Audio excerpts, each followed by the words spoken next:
Shalom bien-aimés, alors que nous poursuivons notre étude du psaume 119, je nous invite ce matin à lire le verset 101. Je retiens mon pied loin de tout mauvais chemin afin de garder ta parole. Je retiens mon pied, ça veut dire que je m'abstiens d'aller dans les voies du mal, dans les voies que je sais être pernicieuses, dans les voies que je sais être souillées. Je m'abstiens d'être en contact de ce que je sais ne pas être bien pour moi. Vous savez, en tant que chrétien, très souvent, on développe, n'est-ce pas, on travaille à faire grandir notre foi, mais on ne réalise pas à quel point c'est important pendant qu'on est en train de se nourrir à la parole de Dieu, de se couper des sources d'incrédulité, parce que tu ne peux pas, en même temps, dans le même récipient qu'est ton cœur, travailler à y mettre de l'eau douce et mettre de l'eau amère en même temps. Vous comprenez ça? Parce que notre cœur reçoit la parole de Dieu, elle est supposée la garder, elle est supposée repousser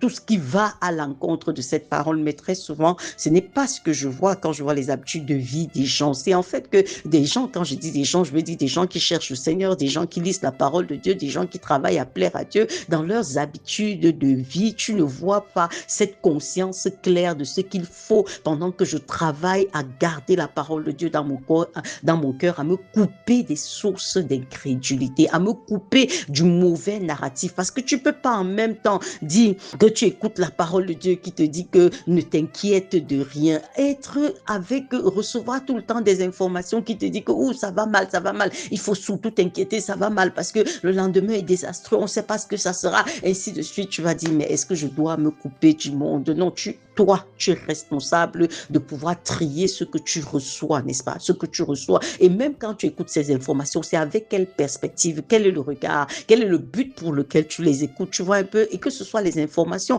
ou même les personnes que tu acceptes autour de toi, dans ton intimité, qui viennent toujours te raconter des choses qui sont contraires à ce que Dieu te dit, qui sont contraires à ce que Dieu te dit. Comment ça se fait que toi, tu es engagé dans la voie du bien, tu es engagé à pardonner les offenses des autres et que tu es toujours en train d'accepter d'écouter des personnes qui vont venir te rappeler les fautes des autres en te disant, tu ne sais pas que l'année dernière, elle avait fait ci, tu ne sais pas que vraiment avant ça même, on l'avait chassée de son mariage parce que tu ne sais pas que, et voilà les personnes avec lesquelles tu marches au quotidien et toi, tu dis être un enfant de Dieu.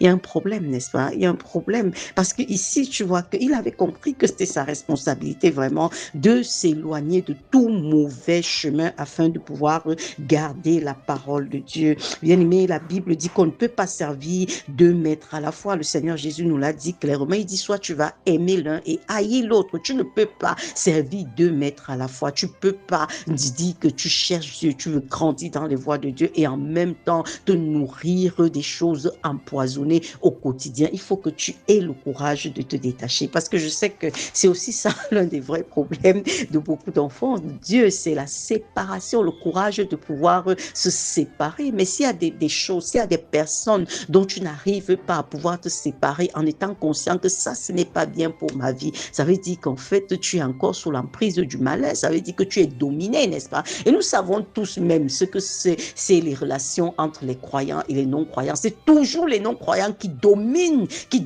dans notre narratif. Donc, ne prends même pas le prétexte que donc je vais alors le gagner au Seigneur comment? Parce qu'on sait tout ce que c'est qu'il y a la prééminence dans ce type de relation. Quand tu te mets avec des personnes qui n'ont pas les mêmes convictions que toi, c'est clair que c'est eux qui te dominent avec leur narratif et ce n'est jamais le contraire. Si toi, tu ne vas pas dans leur vie avec un objectif clair en définissant les règles, non, c'est eux qui vont te dominer et c'est toujours ça. Donc, nous devons avoir le courage, que ce soit la télévision, que ce soit les programmes que nous regardons, que ce soit les relations que nous avons, nous devons avoir le courage de nous séparer de ces personnes et de ces choses qui nous tirent vers le bas. Il y a des personnes que lorsque tu côtoies, chaque fois que tu sors de là, d'une conversation avec eux, tu es découragé, tu es abattu, ton regard sur le monde a changé, tu vois un peu ton regard sur ta propre vie est défaitiste. Ça, tu dois avoir le courage de t'en séparer, peu importe qui c'est, je le répète encore, tu dois avoir le courage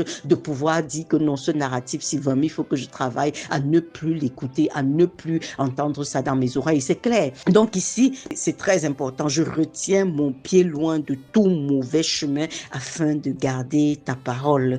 Tu comprends ça? Donc, travaille à tuer les sources d'incrédulité dont tu te nourris. Travaille à détruire, à te séparer, à te couper des sources d'incrédulité. Ce matin, tu as la responsabilité d'identifier les différentes sources d'incrédulité dans ta vie. Quelles sont ces personnes, quelles sont ces choses, quels sont ces canaux qui viennent toujours avec un langage contraire à ce que la parole de Dieu te dit. Et dis au Seigneur, Père, donne-moi la sagesse, toi qui es le maître des circonstances, crée des circonstances afin que je puisse me mettre à part de ce genre de système. Shalom bien-aimé.